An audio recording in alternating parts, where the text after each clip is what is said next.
showing on our stuff? Yeah, it should be live. Huntsville Utilities is now live.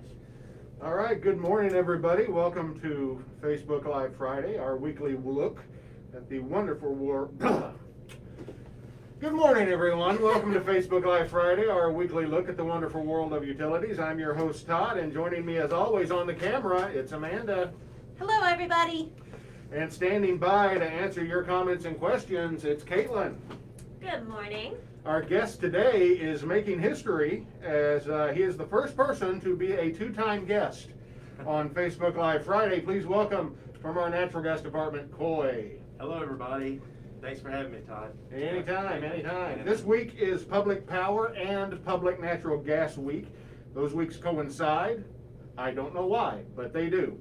And we focused a lot lately on the electric department due to Hurricane Sally and other things. So we thought this morning we would give our gas department some attention here in this week's show. You know, Public Natural Gas Week is a time when communities such as ours give recognition to one of their most valuable community assets, their publicly owned natural gas utility. There are approximately 1,000 public natural gas utilities in the United States. Most are very small and comprised of just a few hundred or maybe even a few thousand customers. But Huntsville Utilities actually a little larger than the average public gas utility, as we have close to 60,000 customers.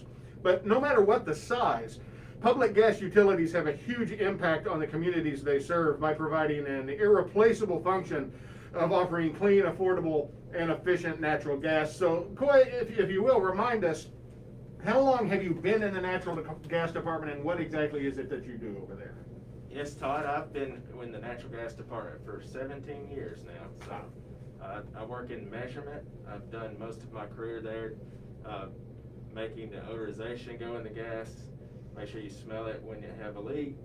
So measuring gas, working on the gas meters, pressure, equipment, controls, stuff like that. So I'm a little more familiar with the system operation and knowledge in that area. So. Yeah, and in those 17 years, what kind of changes have you seen for natural gas, both locally and in the utility industry as a whole? Absolutely. We've seen a lot of system operation improvements during those 17 years. Technology's helped us a lot. The communication, the way we communicate with our equipment and controls in the field is improved a lot. The software and the connectivity and the redundancy of that, not only that software and communications, but some of the hardware too that we have in the field, the pressure controls. You know, we're made improvements and more advanced products that came out in that time period that allow us to do these things. Cool. And in that time, I know a big part of our gas system is the high pressure pipeline loop, which was completed in 2009. What is the high pressure pipeline loop, and why is that so important? The high pressure pipeline loop is basically a big storage tank for our natural gas system in Huntsville. We leverage the capacity of that storage to provide the excess demand that it requires when everybody wakes up to take a shower in the mornings or turns their heater on when they wake up in the morning. We get a big rush and a big demand of gas. So that gas storage in the high pressure pipeline loop allows us to manage that correctly. So that gives us a lot of capability and efficiency. It also reduces some of the outages, right? I mean, Provides redundancy in case we have to do maintenance at one section. We don't have to shut down a bunch of any neighborhoods. We can always reroute, as I understand it. Yeah, that's more of a neighborhood situation, but this is the high pressure loop is kind of like the backbone. That's the foundation and the core, and we have all sorts of redundancies that are built in beyond that also. I mentioned earlier that we have roughly just shy of 60,000 natural gas customers. Can you kind of give a scope geographically of the size of our natural gas system? Yes, sir. Our natural gas system, we have customers that reach all the way from Interstate 65 and the South Point Industrial Park all the way to the Gunnersville city border. That is not a continuous section of natural gas service. However, it's large patches. There's very small spaces that we don't have natural gas in among those. We're working on expanding gas out in different parts of the county now, and with the growth that we're seeing, we're working very feverishly to try to reach more customers that want natural gas. Well, every year we celebrate Public Natural Gas Week, and a lot of people probably don't realize, well, you've got public natural gas. Well, what's public natural gas? What does that mean? Why is it important? Why is it important for a public gas utility, which Huntsville Utilities is, as to be publicly owned instead of being a privately owned public gas utility, privately owned natural gas utility? Absolutely, Todd. That's a great question. The benefits of being a publicly owned utility are we don't have to pay shareholders. We don't have investors that we're trying to please, and we don't have to generate the profit that those people would have to generate. So we operate on a thin margin just to be efficient, and the natural gas system provides a great resource to do that with. Yeah, and another big part of that is local control. Every aspect of Huntsville Utilities, be it electric, water, or natural gas, we have governing boards, which are appointed. Members of those boards are appointed by the city council. So the people who live here have a vested interest in working with the community to make sure that we keep those prices low and keep things running fine, and ensuring reliable, low-cost access to natural gas. And of course, Huntsville Utilities is just one of many public natural gas utilities. There are roughly 6 million people in the U.S. who get their gas from public gas utilities. So a lot of those are in the Southwest. Caitlin and I are both very active in the American Public Gas Association, which is an organization that is based in Washington that helps get the word out and lobby, in effect, for the interests of public gas customers with government officials and stuff. And we want to give a shout out to them because they do a lot of good work. And like Coy said, the fact that we're publicly owned and we're not having to meet shareholder dividends and stuff like that, it really helps keep the costs down. We have some of the lowest natural gas rates in the country, actually, truth be told. While we have you here, Coy, there's something I want to talk to you about. Sure. There's a video you sent us a few weeks ago, and we posted it, of one of the things that you do is you have to refurbish natural gas meters when they come in from the field. Maybe there's something wrong with them. Maybe they're just old and need to be redone. And you sent us a video of one that was brought in covered in baby spiders. I thought that was very appropriate for Halloween. This was appropriate for the season that I found this meter on the shelf waiting to be restored and repaired at that time. However, that required a little special care and attention before I like a flamethrower, that kind of special attention? Or? No, sir. I am curious, what is the craziest thing that you have seen or experienced when it comes to refurbishing one of the gas meters? Well, probably insects like spiders and ants, just thousands of them, in the places that we go to get the meters too. They're oftentimes thousands of insects, cockroaches, ants, spiders, you name it. So, Well, my question would have been, why didn't you guys knock all the spiders off before you brought it into me, if I was in your shoes? Yeah.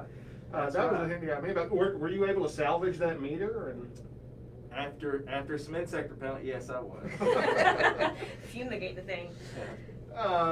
While we're on the subject of natural gas, we do want to remind everyone that if you're going to be doing any kind of digging or any kind of projects in your yard, you want to call 811 at least 3 business days before you start that project. Very important. Do what? Very important. Very important, yes. So that you don't hit any underground natural gas or electric, water, or telecommunications equipment that is underground. It's not super deep underground. A lot of people think it is, that you really have to go down there and get it, but it's really not. It's particularly a lot of the telecommunications stuff. It's very shallow underground. So call at least 3 business days before that, and then people who work in locates will come out and they will mark on the ground where these things are so that you don't hit them while you're doing your project. And we always have one of our followers on Facebook, whenever we talk about calling 811, she always adds, go out and take a picture of where those marks are for future reference, and also in case, because they're using like a paint, maybe it'll get washed off, something like that. Take a picture of it so you know where that's at. If you hit those lines, while digging and you haven't called 811, I mean, you are looking at possible injury, damage to the equipment. You're probably going to inconvenience your neighbors. There are also some fines and penalties that can be involved there. So again, 3 business days before you're going to start your project, call 811 before you dig. And you can get more information about the 811 system at 811.com, I think it is. Or call Absolutely. 811. Just Google it. 811 Alabama, I think. Well, every state has its own Yeah. thing. Although in Absolutely. here, I mean, yeah. it's- The majority, Todd, of natural gas systems are underground. Yeah. So, you know, we've always been underground, but we've got more and more communications, like you said. That's probably been the biggest thing I've seen in the past 17 years. More, a very large amount of increasing utilities are buried underground, so it's really important to call 811 before you dig. And I know, Amanda, earlier this week, you talked to Donnie, who is our natural gas purchaser. Is there anything relevant to natural gas that he wanted us to add that I have left out before we move on to the next little segment of our show here?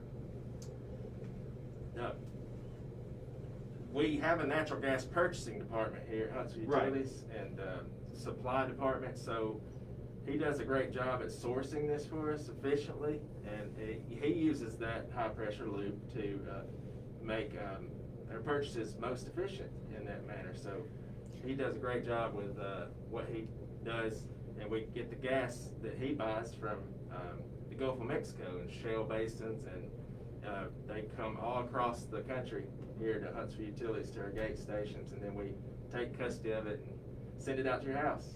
And the thing about Donnie that a lot of people in the area aren't going to realize, we as a utility are very lucky to have Donnie. Donnie is basically seen as the expert really in the nation, one of the top experts at the purchasing of natural gas in such a way that it keeps the costs low for the customers. I've been to a lot of webinars now because of all this, but to a lot of meetings where it's Donnie's been the guest speaker presenting. Here's what you need to be looking for. He is basically looked to as the expert, and he's right here in Huntsville doing that for us as a utility and you as a customer. So Absolutely. we're very lucky to have Donnie for that. And a shout out to him for the information he provided us. Yes, Before, sir. Manny? So he had some insights about the pandemic, because I asked him about natural gas and the pandemic and how it's affected. So do you want to share some of those notes? Sure, yeah. Most of the time we work outside in the natural gas operations and construction side. However, we have to work close together sometimes. So, we just really try to work smart and try to manage the distance that we've had. And our customers have respected, that too when we interact with them and go inside their homes and situations like that. So we still want to be aware of that and cautious. However, we have adapted and learned how to perform our jobs around these circumstances. Well, the pandemic has not only affected how y'all operate, but it's also affected the prices of gas, hasn't it? Or has it? It has slightly, not too much. So it's been low during the pandemic because of decreases in commercial and industrial usage. So that's part of my job. I do some industrial and commercial buildings, so I see that a lot of places aren't using as much gas. These places that do manufacturing and retail that use natural gas traditionally don't. So, demand is down a lot, and if you know economics, supply and demand, Yep. that drives the price down when the demand goes down. So that's exactly what we're seeing in natural gas now, but we don't expect this to be a long-term trend. And Donnie's actually done a great job at having insight to go out and be efficient with that sourcing out ahead into the future. Nice. Well, before we toss it over to Caitlin, we do want to give you an update on Hurricane Delta. We got a briefing from the National Weather Service this morning around 5 o'clock. And just kind of I'll give you the summary here. Impacts from the remnants of Hurricane Delta will be felt in the Tennessee Valley starting today. This will include periods of heavy rain, gusty winds, and strong to marginally severe storms that will be possible tomorrow. So as we always tell you in a situation like this, we do have crews standing by to deal with any type of weather-related service interruption. If there is a service interruption, you need to call 256-5000. 256-53-LIGHT, which comes out to 256-535-4448, and report that, be it a power outage, a downed line, whatever the case may be. You can keep an eye on our social media pages where if something like that does happen, we will give you updates as they become available to us. If you see a downed power line, these are the risks that, the things that are higher risk to happen in a situation like this. Trees falling into power lines and knocking them down, causing an outage. If you see a downed line, even if it's just laying there and looks harmless, consider it to be energized and stay as far away from it as possible, especially in a situation like this where the ground is going to be wet and the charge from it can reach even further. And contact us immediately. So keep an eye out for that. We're going to be on standby. We're watching the situation closely. We have another weather briefing we're going to be getting from the National Weather Service later today. And of course, we encourage you to keep in touch by tracking, in touch with the weather situation by watching local media and checking out the National Weather Service's site, and we will post more information as it becomes available. Now, let's check on your comments and questions with a section we like to call Comments, Questions, Caitlin. Well, we actually don't have any comments or questions. There's one comment that says, in regards to 811, that it's the same everywhere. It is 811 everywhere. So no matter what state you're in, it's going to be 811, which is helpful to have that continuity. But that's it. That's good. No matter where you are, you can call that. And even if you don't think anything's underground, it's still important to call, because I've been tempted to do that myself, and I'm in the industry. I know how important it is. So we don't want to do that. We want to call. Todd, one more thing I wanted to add to you guys, since it's Natural Gas Appreciation Week here. I just wanted to give a shout out to our managers in the gas too, and say thanks for celebrating this with us, and the public, you guys out there, thank you for recognizing this and showing support. And we're working real hard to help you keep your water hot and your houses warm and anything else you need natural gas for. So we really appreciate the support and the enthusiasm around this week. Well said, Coy, and thank you for that. And now we're going to move on to the lightning round. I'll eventually have graphics. a graphic that'll do that. The top Facebook post that our followers most interacted this week was on Tuesday morning, when representatives from HALO, which stands for Helping All Live Outstanding, donated more than $3,200 to the utility bills of senior citizens in our service area. It was part of a COVID-19 relief initiative from that group, and we want to publicly thank the following people: Greta Campbell Fletcher, who is the executive director of HALO; Sharita Bradley, who is its president; Chris Kelly, the vice president; Marlo Drake, the secretary; Ayana Harris, the treasurer, and their advisors, Demetrius McComb and Letty King. You can learn more about HALO and the fine work they do on their Facebook page or on their website, which is helpingallliveoutstanding.com. We greatly appreciate what they're doing, not just in this situation, but for their other community initiatives. And it was just very generous of them to do, and we can't thank them enough for that. Nobody's going to add anything to that. Nobody is. Okay. Let's move on to our second item. I know Caitlin knows the answer to this already, so she can't answer this one. But do any of you know who owns one of the largest collections of dinosaur fossils in the world? The Smithsonian. No, but that's a good guess. The answer is the U.S. Army Corps of Engineers. The U.S. Army. It happened by accident when President Franklin Roosevelt signed the Flood Control Act of 1936, which led to the construction of dams, levees, and dikes all across this great land of ours. Before construction could begin, the Corps of Engineers had to survey each plot of land, and that, in doing so, exposed ancient fossil beds. And among their collection is one of the few intact, 90% intact Tyrannosaurus Rex skeletons, which can currently be seen at the Natural History Museum, the Smithsonian Natural History Museum in Washington, D.C. My question for everyone in the group: wasn't this basically the plot of Jurassic World? The Army wanted to weaponize dinosaurs. Well, it happened in that way. It started out as a private venture, and then I think actually no, it wasn't. Okay, because I love this movie. It wasn't, I don't believe, government. I believe it was a private security Oh, company okay. in the movie. could See, be I wrong. didn't. That movie disappointed me.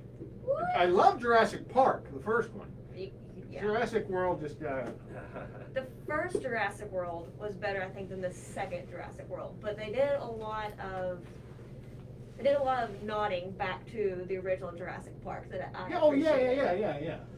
But I mean, with the first Jurassic World, the one where the guy from Guardians of the Galaxy would just like, he'd like look at the dinosaurs and go like this, and like the dinosaurs, first they sided with him, then I sided with the big dinosaur, and then he just kind of looked at them, and they were like, okay, we're gonna side with you again. Well, it's because he raised them. He was their original alpha. The movie disappointed me. I'm sorry. Jurassic Park, great movie. Jurassic World. Now I like Chris Pratt. I like Guardians of the Galaxy. Okay, and item the third. Some stores, if you've been out and about it, you've noticed that some stores already have their Christmas items out. Many homes will be doing the same. Now I picked this story especially for you. Now, there is something for people out there who, because we had this discussion the other day, people out there like me who don't see the point in decorating the back of the Christmas tree. You can buy a half tree, and the half tree sits flush against the wall. So you only decorate the front, your decorations go further. And for if you're even lazier, you can pre-order it with, you can order it with pre-strung with 350 LED lights. You can get that one from Hammacher Schlemmer. It's 6 feet tall and goes for $250. Target has a 7 foot tall version that is only a quarter of a tree and sits in the corner. And a company called Argos has a version that it's a half tree, but it just has no branches from about halfway down. So I guess if you buy like a lot of presents, you can stack them up there. My question on the half tree that sits against the wall, why didn't anybody think of this sooner? That is a Christmas innovation, Todd. I love that idea. I love that idea. You know, the Christmas decorators and enthusiasts out there may not agree. And that's all right. That's why I picked this, because as you probably know, Tinsel Trail is coming up in right after Thanksgiving. They'll be putting the trees out there, and Huntsville Utilities always has a tree out there. Caitlin is going to be the person. She's designed what our tree is going to look like, and this is her first time doing this. And so her big thing was about, what are we going to put on the back of the tree? To which I replied, don't put anything on the back of the tree. Nobody's going to see the back of the tree. But apparently that's not the true Christmas spirit if you don't decorate the back of the tree. So that's why I picked this story. Well, okay, so the reason why you want to do the back of the tree is, even though people are going to be looking mostly at it from the front, when they're walking around the Tinsel Trail, they're still going to be able to see glimpses of it from all angles. But they'll be looking at the tree in front of them.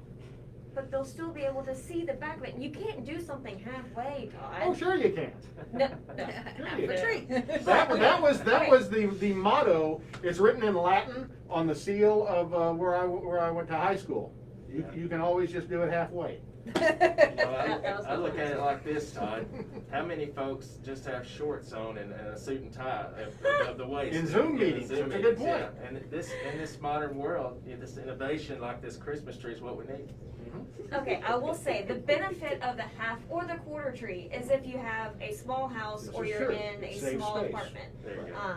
So you may not have the space to put a full tree, but I mean, I grew up where the tree was always in front of a window, so people could see it from all sides. You're probably a live tree person too, I guess. Yes. Yes, I am. I don't have one for myself because I've been in Well, this small will be your places. first Christmas in your new home. It is, and I have been debating getting a real tree. Okay. Still got to figure out the spacing. All right, well, that's why we picked that story today. And before we go, we do want to remind you that the scammers are still active, and if you receive a call from someone claiming to be from Huntsville Utilities and threatening to disconnect your service unless you call them back with a payment, just hang up. You can always verify the status of your account by calling us at 256-535-1200 or through the My Account section of hsvutil.org. Before we wrap this up, has anybody got anything they want to add? Any other comments that came in? Double checking for other comments. Amanda? If you smell natural gas. Yes, and you're the expert in that, so tell us a little bit about that. When the natural gas comes into the city gate station, through those high pressure transmission lines, we put an odorization into it that makes, where you can smell if you got a leak. We want that to be very prominent, and if you smell like a rotten egg smell, that's when you need to call us. Even if you don't think it's natural gas, make sure you give us a call and let us check it out. We've got equipment and things that can test that and see if that's the natural gas source. And that the chemical is called mercala something. Mercaptan. Mercaptan. Yeah, I knew it had started with a mer sound. Absolutely. So, yeah, because natural gas does not have an odor. Not at all. Not at all. Yeah. Okay, so thank you to everybody for watching today. As always, our guests on Facebook Live Friday receive a copy of the Facebook Live Friday home game. It's handy for mom, dandy for dad, and fun for the whole family, the Facebook Live Friday home game. So until next week, I'm Todd for Caitlin, Amanda, and Coy, thanking you for watching and reminding you that you can't spell utilities without you.